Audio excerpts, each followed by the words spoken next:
Bonjour à tous, je m'appelle Kevin et je suis dépendant.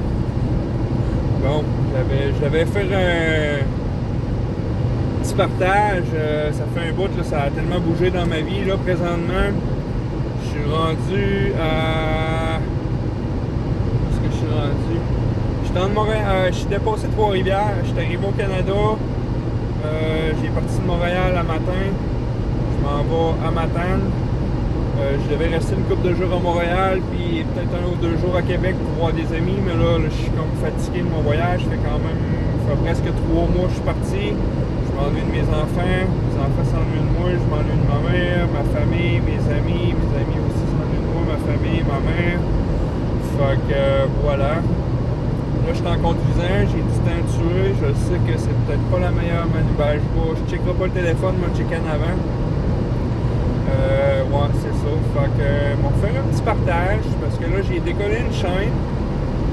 J'ai décollé une chaîne YouTube sur les addictions. Je m'en ai pas trop occupé parce que j'étais à l'autre bout du monde. J'étais comme concentré sur mon voyage et tout. Mais je sais pas si ça va marcher ou pas, si ça va marcher ou non. Peu importe. Moi, si ça peut aider des gens, c'est super. Moi, juste le fait de parler, ça me fait du bien. Moi, je faisais du meeting. J'ai fait un peu d'alcoolique anonyme, j'ai fait beaucoup de narcotiques anonymes. Je me sentais plus rejoint par narcotiques anonymes parce que on dit que l'alcool est une drogue, on parle des drogues, les médicaments et toutes les patentes. Fait que moi, ça a fait partie beaucoup de ma vie, l'alcool, la drogue, les médicaments prescrits et non prescrits. Fait que ça me touche beaucoup. Fait que, mais j'aime bien aussi, j'aime ça des fois aller en AA, c'est une autre mentalité là-bas, mais peu importe, moi ce qui m'importe c'est vraiment le programme des 12 étapes, c'est ce qui a changé quand même beaucoup ma vie. Je travaille beaucoup sur mes étapes, là ça fait 3 mois que j'ai écrit un peu, c'est introduit dans ma vie, mais j'ai besoin d'y travailler plus intense.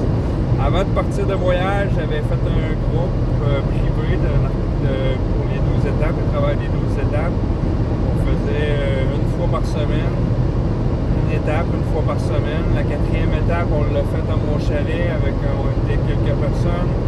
On a fait un gros travail sur la 4e étape. Puis c'est ça, c'était vraiment intéressant. Fait que là, j'ai déjà du monde qui m'attend pour qu'on reparte encore un groupe d'étapes. Fait que je suis content. Quand je travaille sur moi, ma vie va mieux. Quand j'arrête de travailler sur moi, puis je pense que tout va bien, ça se met mal à l'aise. Fait que c'est probablement la dépendance en moi, les problèmes de dépendance en moi. Moi, je suis chanceux malgré tout parce que j'ai perdu les cravings d'alcool, drogue, et cigarettes, toutes ces choses-là. Mais j'ai des cravings un peu à tous les jours. Ben, pas tous les jours. Par période de temps, c'est mes cravings, c'est le sexe puis l'alimentation. Je suis en alimentation cétogène, fait que c'est les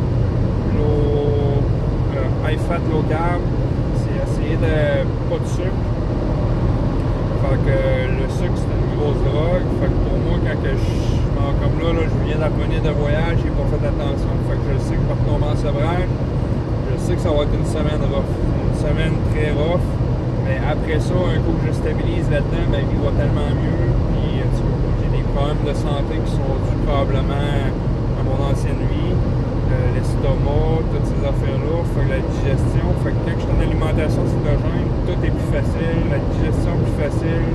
Si mon corps va mieux, ma tête va mieux. Fait que, ouais, c'est ça. Fait qu'en gros, c'est ça. Les combats, je pense que c'est un combat à vie. Mais par l'enjeu, plus que j'avance dans ma vie, moins que les combats sont difficiles, mais tout dépendant. T'as des hauts et des bas. Là. Fait que comme là, j'ai été fait 3 mois de voyage en Asie. Je pensais que ça allait être rose, mais c'était pas rose. Il y a eu des hauts, il y a eu des bas. Je me suis garoché dans le sexe, je me suis garoché dans la bouffe. J'ai eu des conséquences de tout ça. J'en ai payé le prix. Puis, mais c'était beaucoup d'apprentissage là-dedans. Je suis bien content. Fait que moi, dans le fond, en fait, fais ça. Je ferai pas, j'arrêterai pas sur toutes les substances et les affaires de même. Je vais faire un peu en gros. Moi, j'ai été adopté. J'ai été adopté à l'âge de 5 jours. Fait que, tu sais, dans ma vie, j'ai travaillé beaucoup sur... comment que ça s'appelle, Caroline? Je trouverai pas le mot, en tout cas. Fait que, à l'adolescence, pas à l'adolescence, à l'enfance, quand je suis venu au monde, j'ai été adopté, j'avais 5 jours. Mes parents adoptifs, j'étais vraiment voulu parce que les autres qui ont essayé d'avoir des enfants, ça ne marchait pas. Fait que j'étais attendu, j'étais voulu, j'ai eu beaucoup d'amour. J'ai pas vraiment rien manqué d'amour, l'argent, la nourriture, j'ai jamais rien manqué de tout ça. Même j'ai été gâté. J'étais un enfant gâté qui avait tout ce qu'il voulait. Ben, pas le gros luxe pis tout, là, mais j'ai tout le temps eu tout ce que je voulais pareil. Fait que même aujourd'hui encore, quand je me fais dire non, mon orgueil il sort. Faut que je travaille, faut toujours que je travaille sur moi, faut toujours que je me remette en question. Fait que c'est ça. Moi, mon père, il était alcoolique. Mais tu sais, c'est un alcoolique social. C'est un gars qui jouait de la musique, qui faisait tout le temps des farces, il a toujours travaillé. Fait que tu sais, il a tout le temps pris ses responsabilités malgré la consommation. Mais moi, mon père, c'était mon idole. Fait que ma famille, mes oncles, tout le monde prenait un coup tout le temps. Puis quand j'étais rien que pour dire, quand j'étais jeune, j'avais tellement hâte de pouvoir avoir une bédaine de bière comme mon père pour pouvoir boire de la bière. Je pensais pas que ça allait m'apporter des problèmes dans ma vie. J'ai souvent vu mon père essayer d'arrêter, puis je voyais qu'il s'endurait pas, puis tout, mais tu sais, je comprenais pas tout ça. Là, aujourd'hui, je comprends toutes ces patentes-là, parce que j'ai passé par là. Mais c'est ça. Fait que moi, dans le fond, ça a commencé jeune, 12-13 ans. 12-13 ans, j'ai commencé à fumer la cigarette, la boisson, la drogue. Et la dépendance a comme décollé, là, c'était tout ce que j'ai touché, j'ai décollé tout de suite dépendant, c'était vite. Puis aujourd'hui, je comprends que la dépendance, mon problème, c'est pas les substances, c'est quand il y a de quoi de bon, mon corps, ma tête accroche. Fait que quand j'ai de quoi de bon, j'en veux toujours plus. Fait que c'était pas la coke le problème, c'était pas l'amphétamine le problème, c'était pas l'alcool le problème, c'était pas la cigarette le problème. Le problème est à l'intérieur de moi, c'est en dedans, puis je sais, d'après moi, ça va tout le temps rester, mais c'est ça. Parce que tu sais, comme l'alimentation, je peux pas arrêter de manger. C'est un besoin essentiel, puis le sexe, ok, je peux m'en passer, mais là, c'est une autre affaire, je n'entrerai pas là-dedans. Mais ouais, c'est ça. Fait que quand j'étais arrivé à l'adolescence, pas quand j'étais jeune, primaire, je me suis fait beaucoup écœurer, j'ai eu beaucoup d'intimidation. J'étais un enfant, je suis hyper sensible, hyper émotif. Je savais pas ça avant. Fait que quand j'étais jeune, je pleurais toujours. J'ai fait rire de moi. Je me défendais pas. J'étais comme un petit cœur sensible pis tout. Ma famille rit de moi. J'avais des oncles qui riaient de moi. Bref, peu importe. Quand j'étais à l'école, je faisais rire de moi, puis chez nous à Saint-René, il n'y avait pas beaucoup de monde. Il y avait une gang, puis moi je me faisais écœurer par la gang, puis je voulais tellement faire partie de la gang qu'à un moment donné, j'ai commencé à fumer, à boire, à consommer. Puis quand j'ai commencé ça, ça a comme slacké tranquillement jusqu'au temps que j'ai plus d'intimidation pantoute. Mais par contre, qu'est-ce que ça a changé, c'est que j'avais tellement d'amour de ma mère, mes parents. Mes parents ils ont quand même, peut-être plus un peu ma mère, je pense. Mon père autour, il stressait, mais ma mère, à tous les soirs quand je rentrais, elle était tout le temps chialée après moi, j'avais les yeux rouges, puis c'était tout le temps un peu comme rabaissé, mais je sais qu'elle faisait pas exprès. Aujourd'hui, je m'en rends compte, mais tu sais, c'était un gros choc parce que je suis arrivé comme à la crise d'adolescence, j'ai commencé à consommer. J'ai arrêté de me faire intimider, mais j'ai commencé à me faire tout le temps gosser par mes parents. Fait que c'était quand même des chocs émotionnels parce que autant que j'avais de l'amour, que là j'ai commencé à me révolter, puis à durcir mon cœur, puis à me mettre des barrières puis tout, parce que là j'étais comme, je me gelais, j'étais pas bien à être gelé de même. Il y a certaines affaires que je tripais au bout, mais après ça j'étais séquelle, puis ouais, c'est ça. Fait que ça a comme été de même. Après ça, secondaire 3, j'ai dû arrêter l'école. Pendant la moitié d'une année, j'ai commencé à faire de l'anxiété à côté. Ils m'ont dit que je faisais une dépression puis que j'avais fait une mononucléose, mais d'après moi, c'est à cause que je fumais trop de potes. À la police, j'étais tout le temps comme en paranoïa. J'avais peur que le monde, je pensais tout le temps que le monde il se rendait compte que j'étais gelé puis qu'il me checkait. Fait que j'étais comme tout le temps dans un genre de paranoïa un peu. Fait que d'après moi, c'est ça qui est venu me jouer. Je suis venu comme épuisé. Fait que j'avais des professeurs à la maison puis tout. Mais bon, aujourd'hui, je vois c'était des expériences que j'avais à vivre. Aujourd'hui, je comprends. Ces années-là, je comprenais pas. J'ai sûrement pas été honnête avec les docteurs pour me dire que je fumais du pot puis je prenais du LSD puis des drogues fortes de même à deux fois de semaine. Voilà, c'est ça. Fait que là, c'était ça. Après ça, j'ai fini mon secondaire. C'était rough parce que je l'ai fait tout le temps. J'arrivais le matin, on allait chercher du pot puis de la bière. Puis c'était le même pendant quasiment tous les jours. J'avais volé un pad de billets de docteur, je faisais mes propres billets de médecin. Et ouais, c'est ça. Sinon, l'école, j'avais quand même les difficultés parce que là, j'étudiais pas, j'attendais tout le temps j'attendais à la dernière minute pour étudier. Mais j'ai tout le temps quand même passé, j'ai raté une année. Finalement, je me suis rattrapé, j'ai tombé comme j'étais UI là-dedans.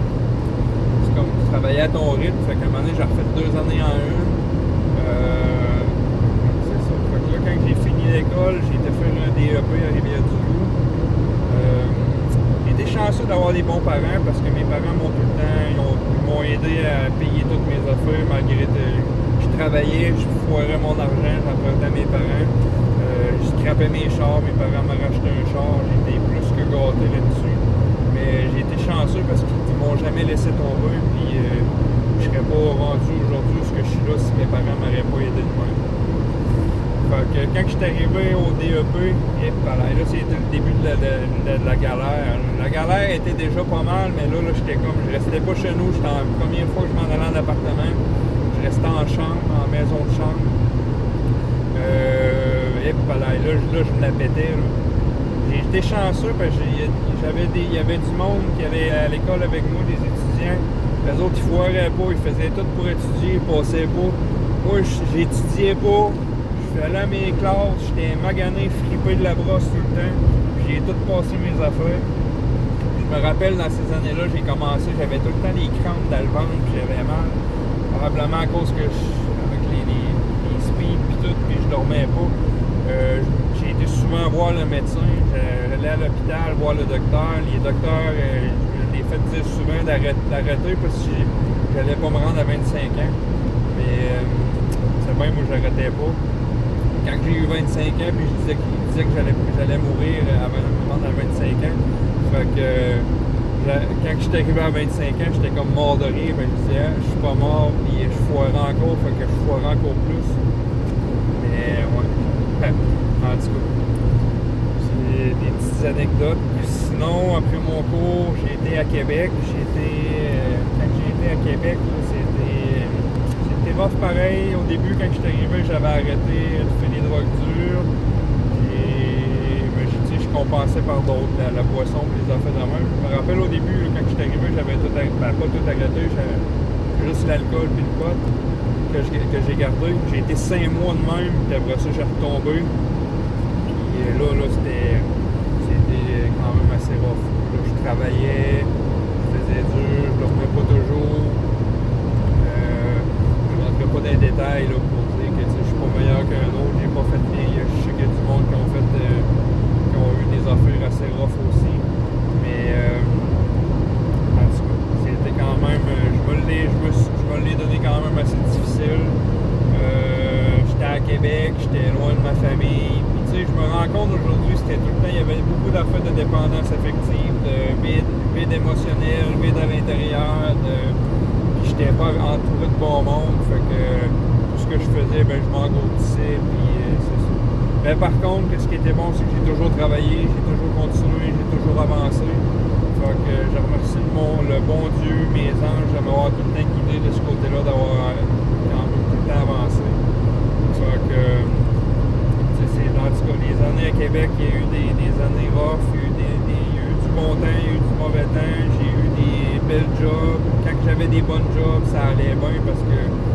j'adorais ma job, j'adorais les jobs que je faisais, j'adorais qu'est-ce que j'apprenais comme ces chantiers. Quand j'étais dans des jobs qui allaient pas bien, je travaillais avec du monde qui était rough sur moi psychologiquement. Là, je cherchais à plus m'engourdir, puis à foirer, puis tout ça. Sinon, reste à Québec, j'ai rencontré une fille. Ça n'a pas été long, en dedans d'un an, à tomber enceinte. C'est correct, c'était correct. On était tous les deux d'accord face à ça. On a eu notre fille, c'est Rose, ma première fille, mon premier enfant. Ça s'est mis à brasser un peu dans le couple aussi, parce que là, après qu'on ait eu un enfant, ça s'est mis à brasser. Moi, je foirais aussi beaucoup. C'était comme pas facile pour elle. Je trouvais qu'elle avait changé après qu'elle ait eu un enfant. Bref, pas jouer à qui avait tort et qui avait raison. C'est eu des affaires pas faciles pour elle, pas faciles pour moi. Puis je faisais pas toujours attention. Je faisais du mieux que ce que je pensais que je pouvais, mais finalement, c'était peut-être pas les meilleures choses. Après ça, je me rappelle pas, je pense qu'on a tombé enceinte d'un autre, puis à Québec. Puis là, moi, j'étais comme tanné, je voulais arrêter de consommer, je voulais changer ma vie parce que je savais que j'étais pas parti du bon côté.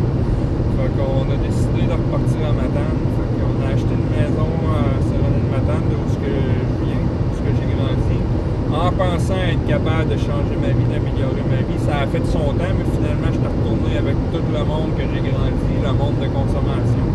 Fait que ça n'a pas fait longtemps mon affaire. On a eu mon garçon, notre garçon. Puis là, ça a été la guerre un peu. Elle était fatiguée, on avait 2 enfants. Moi, je me la pétais un peu. Quand il y avait de la chicane, je m'en allais dans le garage, je m'enfermais dans le garage, je travaillais toute la nuit. Non, je m'en allais, puis tout. Fait que c'était vraiment, là, ça c'était l'histoire de moi puis elle, là, à la fin que les enfants, c'était vraiment dur. Puis ça, je comprends pour elle, c'était dur aussi. Je rentrerai pas dans les détails là-dedans. Dans ces moments-là, j'ai été faire ma première thérapie. Donc, c'était un sevrage. Même, c'était mon beau-père dans le temps, mon ancien beau-père dans le temps qui m'a apporté. Lui, il était dans la police. Fait que j'étais tout le temps stressé avec lui à cause de la consommation que je faisais. Je savais qu'il était pas fou. Là. Il voyait pis tout. Puis j'étais comme... je me sentais pas aimé comme avec les autres beaux-parents que j'ai eu. Ma belle-mère elle c'était correct, mais lui, j'ai tout le temps senti que j'étais pas à sa hauteur, puis en tout cas. Mais finalement, il était venu me porter, c'était un détox au Nouveau-Brunswick 10 jours. Quand j'étais là, j'étais content. J'y ai pas été pour moi, j'y étais pour le monde autour de moi qui me tannait. Puis, mais là, c'était le début d'une nouvelle aventure d'évolution, d'apprentissage, puis tout. Ouais, c'est ça. Fait que j'ai fait 10 jours, j'ai ressorti, j'ai été à la chasse. On a récolté une femelle, je pense, ce shot-là. Fait que j'ai redécollé ça à la brosse avec mon père, j'ai décollé ça à la galère un an de temps. Pendant un an de temps, là, les fins de semaine pis tout. Mais un an après, quasiment jour pour jour, là, j'étais comme tanné, j'y étais pour moi. Tu sais, mes enfants pis tout, ma vie avait changé, j'avais plus de responsabilités. Fait que j'ai été faire un autre 10 jours, mais là, par contre, j'avais prévu le coup. Je me suis prévu un 21 jours de thérapie après mon 10 jours de sevrage. Fait que j'ai été faire un 10 jours de sevrage à Detox au Nouveau-Brunswick à Edmundston. Puis quand j'ai sorti de là, j'ai été un 21 jours à Saint-Anne-des-Monts en thérapie formée. Fait que là, j'ai vraiment beaucoup appris sur moi. C'était ma première vraie thérapie que je faisais. J'ai adoré ça. Je me suis beaucoup ennuyé de mes enfants, par contre, c'était dur.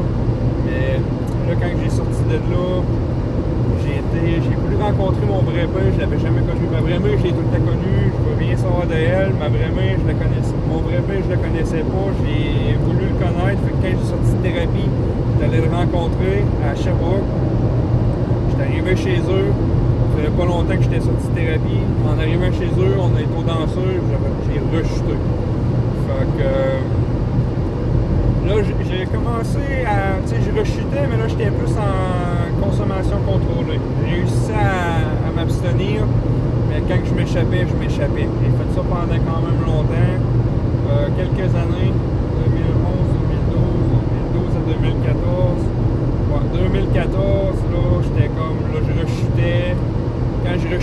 allait pas bien, quand j'arrêtais de consommer, quand je me replaçais, j'étais capable de toffer quand même longtemps. J'ai commencé à faire des... Ouais, non, pas de suite industriel. Un petit peu, là, je suis comme mêlé là-dedans. C'est ça. J'ai fait quelques années de même, puis après ça, je me suis rendu compte que je savais qu'il y avait quelque chose genre de psychologique dans ma tête là, qui clochait, fait que j'ai décidé d'aller... Un moment donné, j'étais allé faire j'ai appelé au centre de crise à Rimouski, il y avait un sevrage de médication. Moi, je prenais des antidépresseurs, ça fait plus que 10 ans. J'étais comme écœuré de ces petites pilules-là. Je prenais, quand je les oubliais, j'étais étourdissement, choc électrique au cerveau.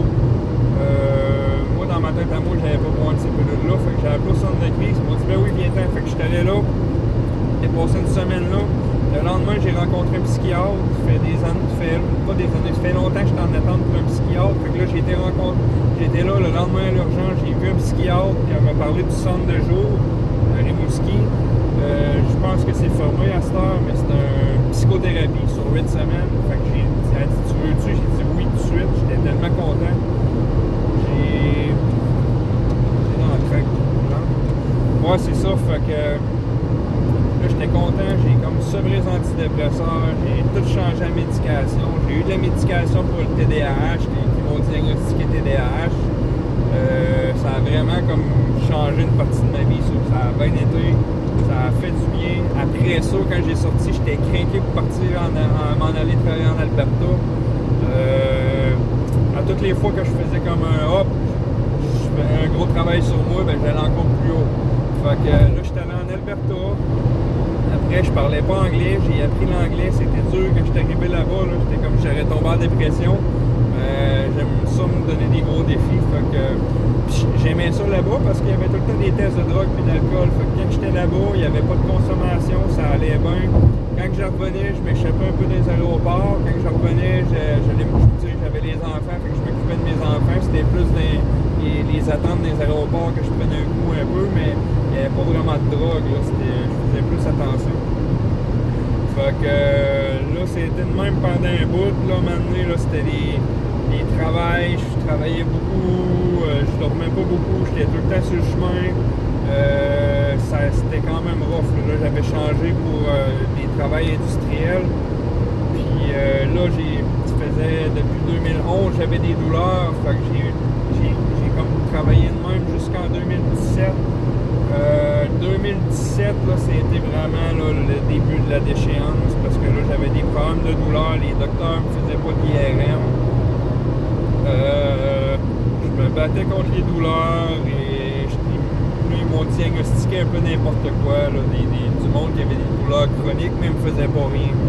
Fait que, en 2017, j'étais à Cimenterie pour Daniel. J'ai toffé quand même jusqu'à la fin. À la fin, j'ai été rencontré à l'urgence à Matane. J'ai tombé sur une jeune docteur qui est Colin. J'ai été chanceux avec elle. Parce qu'elle a dit non, pas de niaisage avec ça. Elle dit toi, c'est un cas de CNSST. Elle dit t'as eu ça des travail pis tout. Fait que là, elle m'a inscrit pour un scan, pour IRM, pour tout ça. Quand j'ai tout eu les résultats, là, on a vu c'était quoi tous les problèmes. Là, c'était des hernies discales, des rétrécissements de la moelle osseuse, puis sténose spinale, puis c'était pas pour rien que j'avais des douleurs. Parce que là, c'était rendu quand je travaillais, j'étais tellement des douleurs, tout ce que j'avais le goût, c'était de boire, d'avoir de la médication, pour apaiser le mal, parce qu'ils m'ont donné toutes sortes de pilules, moi, du Lyrica, toutes les pilules pour essayer d'engourdir le mal, mais ça me gelait la tête, mais ça engourdissait pas le mal, parce que ça faisait tellement mal, c'était écrasé un peu partout, puis ça envoyait des douleurs irradiantes, là, c'était les nerfs qui étaient jamais partout, qui étaient coincés, puis écrasés, puis c'est ça. Fait que ça, c'était un peu un autre, c'était le début de la déchéance. Quand j'ai commencé à me battre contre la CNSST, j'ai été un bout là, au début j'ai eu l'assurance salaire pour du chômage, après ça j'ai eu l'assurance salaire de la CCQ, au bout de 2 ans ils ont arrêté de payer, j'ai été au moins un an sans avoir d'argent qui rentrait, mais moi j'avais les enfants, j'avais ma maison, j'avais le lot à bois, Jeep, 4 roues, toutes les machines, fait que en tout cas, je ne rentrais pas dans les détails, j'ai dû faire des choix pour réussir à arriver. m'ont mis un peu des problèmes.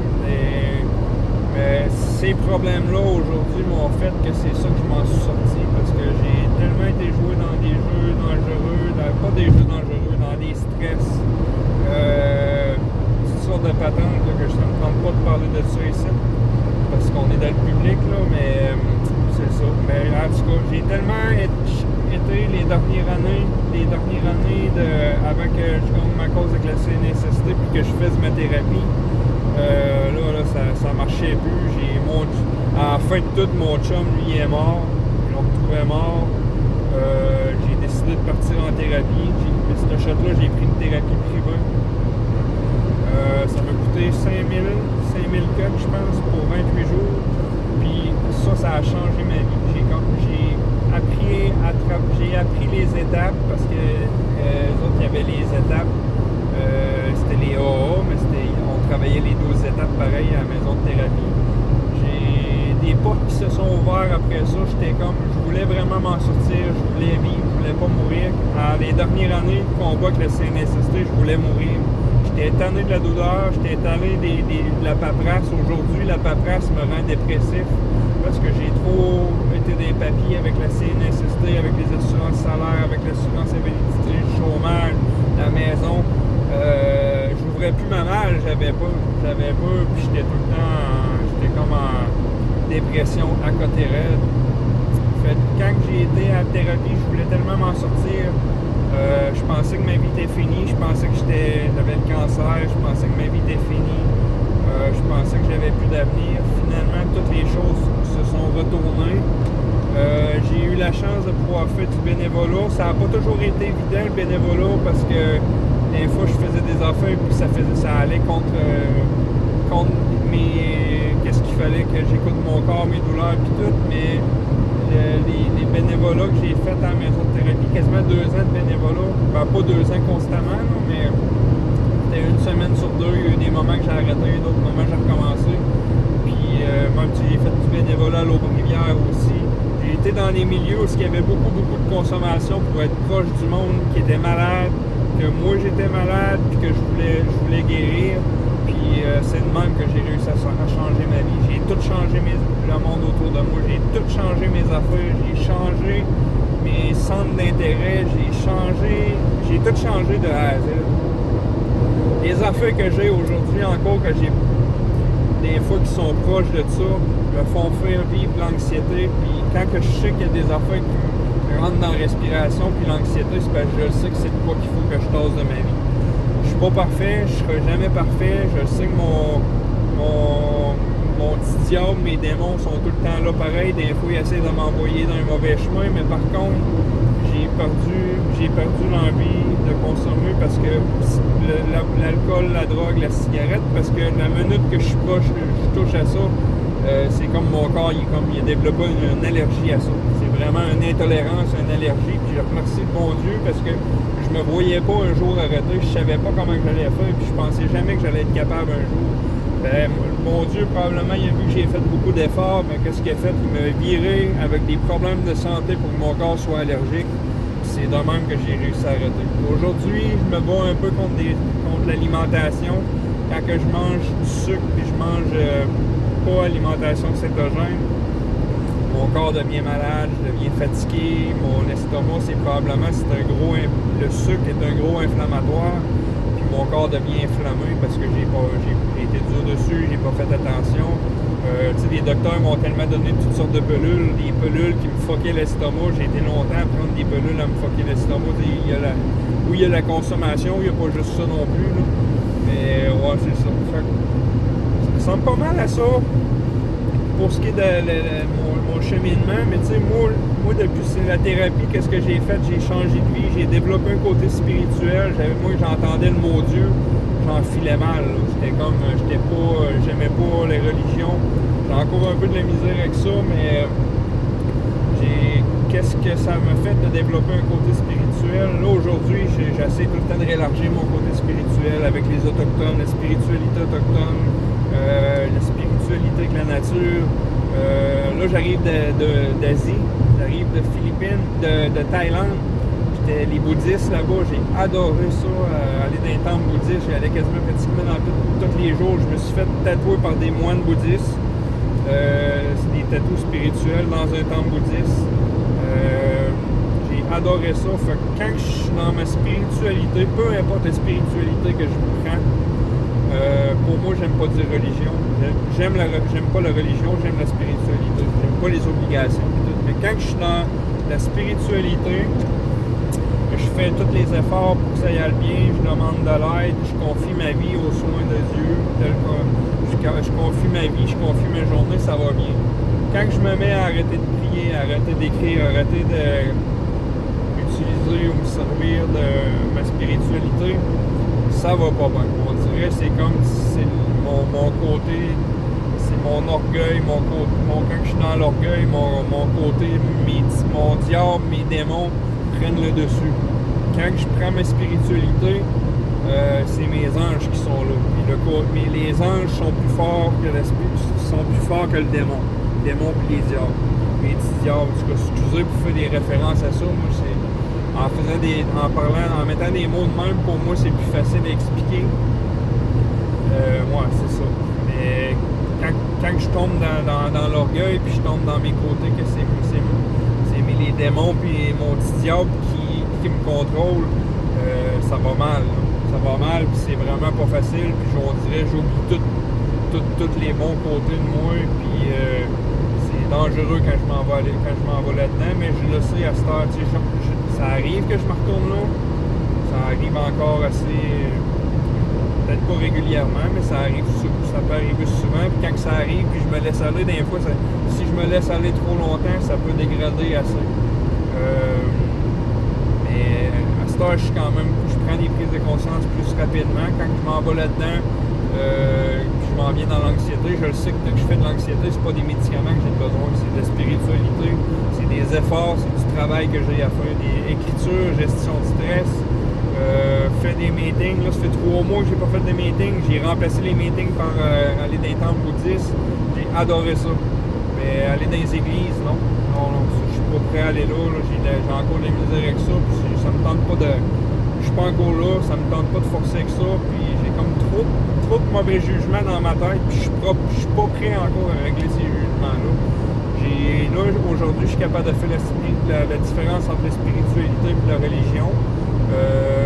Face à la religion catholique, c'est sûr que je suis catholique, j'ai comme trop de choses dans ma tête. Je suis pas encore rendu à cette étape-là. J'ai mon temps.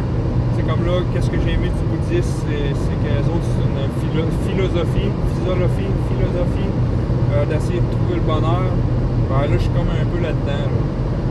Bouddhisme, leur philosophie, puis spiritualité autochtone, parce que là, en plus, je reviens chez nous, la pêche. La spiritualité autochtone, c'est ce qui me touche le plus. J'adore, j'en mange, donner du tabac, le sel, brûler de la sauce. Je fais un bout que j'ai pas fait de ça, j'ai hâte d'être revenu à la maison pour ça, mais ouais, c'est ça. Fait qu'en gros, moi je croyais dans ma vie que j'allais mourir de ça, toutes ces affaires-là. J'ai failli, probablement j'étais proche de ça. Finalement, j'étais revenu comme à la vie.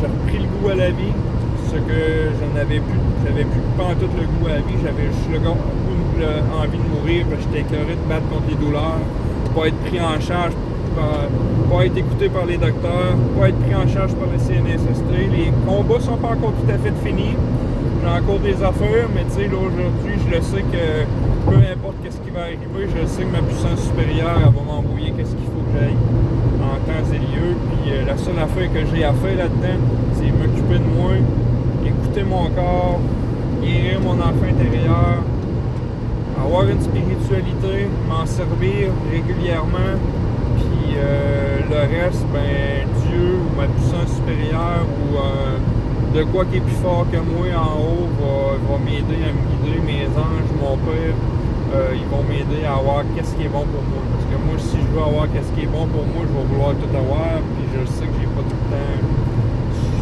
j'ai pas toujours... si j'embarque dans le contrôle, c'est pas bon. Mais si je donne le contrôle à ma puissance supérieure, là, je vais comme décrocher, je laisse les affaires aller, je lâche prise, les bonnes choses viennent à moi. Puis les mauvaises, ben je les prends, puis je les tasse, puis j'apprends des autres. Fait que c'est pas mal ça. Moi, ma vie aujourd'hui, comment elle est pas parfaite, mais j'aime ma vie. La relation avec le monde autour de moi a changé. Je suis beaucoup plus dans l'amour, je suis beaucoup plus dans mon cœur. Vu que j'ai tassé quand même beaucoup, j'essaie de tasser les personnes qui sont toxiques dans ma vie, c'est plus facile pour moi. Des fois, c'est pas facile parce que j'ai des gros choix à prendre, parce que des fois, tu as des amis qui sont toxiques pour toi, puis c'est des amis que tu veux pas sortir de ta vie, c'est pas toujours facile.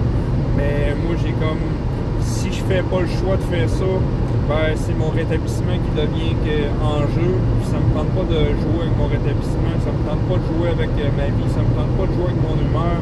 J'aime ça être heureux, j'aime ça être dans le bonheur. Puis c'est le même que je marche aujourd'hui. Je sais que ça paraît rough, mais finalement, c'est moins rough ça qu'endurer les meilleurs moments de foirage, les bad trips, puis les après-foirages. Ça, c'était pas facile. Mais de filer mal, puis d'avoir des moments que j'embarque dans mes douleurs, des affaires de même. Oui, c'est difficile, mais j'ai des outils,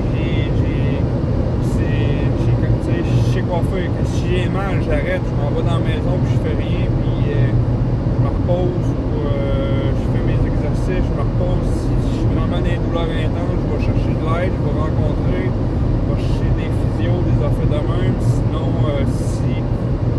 si c'est rough, ben, des fois, je me couche pendant 2 jours de temps, puis je m'en veux pas parce que j'ai pas consommé. Avant, je m'en voulais parce que j'avais consommé, puis le monde autour de moi, quand je répondais plus, il y avait peur que je me suicide ou que je meure, puis ma star, c'est plus ça. Quand que je dors puis je réponds pas, c'est parce que j'ai pas envie de parler à personne, j'ai envie de m'occuper de moi. Puis le monde qui ne comprenne pas ça, ben je leur explique que s'ils sont pas contents, ben c'est le problème des autres. Moi, ça m'appartient pas. Moi, ma santé, c'est la priorité, mes enfants, la priorité, ma famille, puis le reste, ça me dérange plus. Même, tu sais, comme les jugements, moi je viens d'une place qui est full jugement. Là, je viens d'arriver d'un voyage d'Asie de 3 mois, tabarnak. J'ai tellement travaillé ma confiance en moi là-bas. J'ai plus peur du jugement.